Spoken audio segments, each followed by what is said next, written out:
Kota Jakarta didirikan pertama sekali oleh Ahmad Fatahillah, putra Aceh asal Kerajaan Pasai, Aceh Utara, yang hijrah ke Tanah Jawa pada awal abad ke-15 Masehi.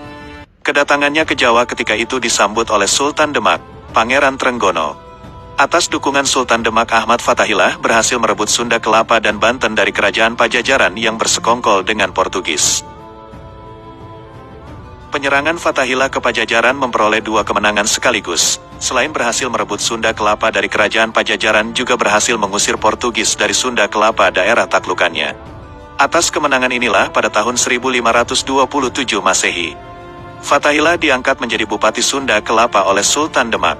Dalam tahun itu pula tanggal 22 Juni tahun 1527 Fatahillah mengubah nama Bandar Sunda Kelapa menjadi nama Jayakarta, yang kemudian disingkat menjadi Jakarta, mengandung makna kota kemenangan.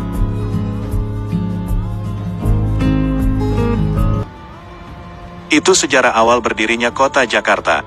Ironinya dalam perjalanannya, peran Fatahillah sepertinya digelapkan. Memang, Fatahillah ada diabadikan dengan memberi nama pada sebuah museum di Jakarta, Museum Fatahillah, atau Museum Sejarah Jakarta, MSJ. Tapi bila kita perhatikan dengan menggunakan nalar sejarah kritis, apa yang dipamerkan pada Museum Fatahillah ini seperti ada periode sejarah yang terpenggal. Artinya sejarah Jakarta yang diinformasikan dan dipamerkan, hanya informasi masa prasejarah hingga masa kolonial.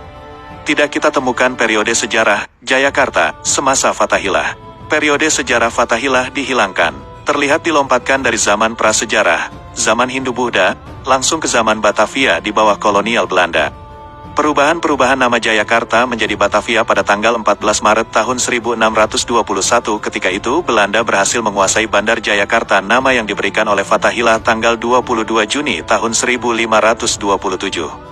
Penamaan Batavia oleh Belanda untuk mengganti nama Jayakarta adalah untuk mengenang suku Batavir, sebuah suku tertua di Belanda yang terdapat di lembah Sungai Rhein yang dianggap sebagai leluhur orang Belanda.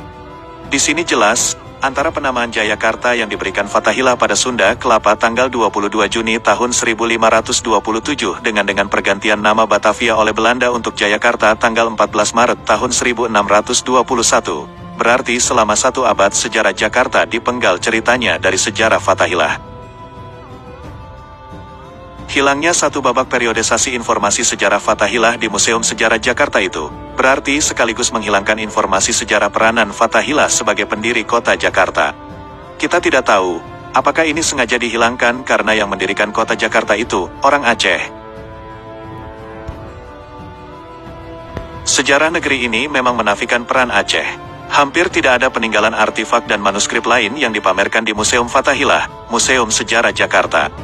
Maka naif jika sekarang Jakarta dengan segala kegemerlapannya mengabaikan pendirinya. Tampaknya para penulis sejarah Jawa seperti enggan memunculkan tokoh yang satu ini. Fatahillah, ulama juga panglima perang dari Pasai Aceh, tidak begitu menonjol secara nasional.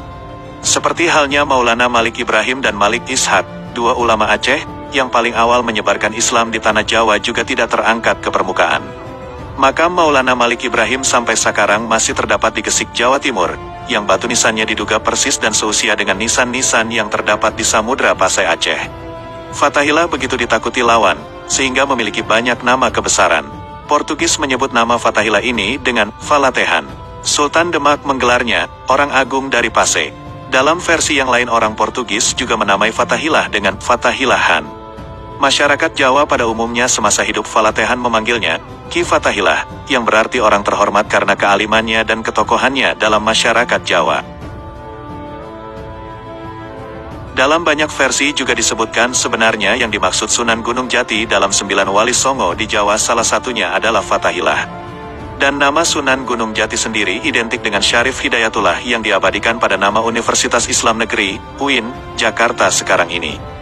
Berarti menurut versi ini secara keulamaan Fatahillah menyandang 2 nama lain yang ditabalkan kepadanya, yaitu Sunan Gunung Jati dan Syarif Hidayatullah.